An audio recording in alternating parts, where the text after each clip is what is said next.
నీలాంజనం సమాభాసం రవిపుత్రం యమాగ్రజం ఛాయా మార్తండ సంభూతం తం నమామి శనేశ్వరం.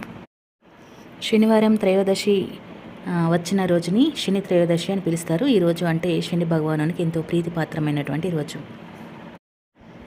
ఈ సంవత్సరం శని త్రయోదశి రోజుని యమ త్రయోదశి కూడా కలిసి రావడం అనేది విషయం. ఈరోజు యమునికి ప్రీతిగా ఎందుకు యమదీపం వెలిగిస్తారో ఒకసారి తెలుసుకుందాం. ఒక యువరానికి తన భర్తకు అకాల మరణం ఉందని తెలుసుకొని ఇంట్లో లక్ష్మీదేవికి ప్రీతిగా పూజలు చేసి ఆరు బయట యమునికి ఇష్టమైనటువంటి యమదీపం వెలిగించింది.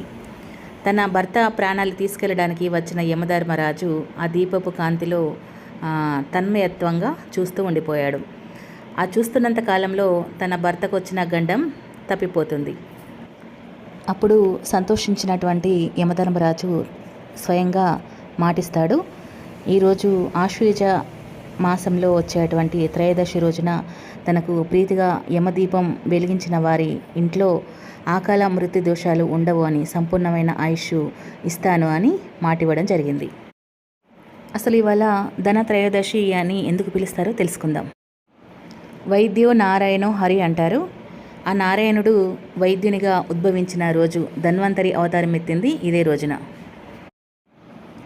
ధన్వంతరిని ఆయుర్వేద శాస్త్రంలో వైద్యులు దేవునిగా పూజిస్తారు.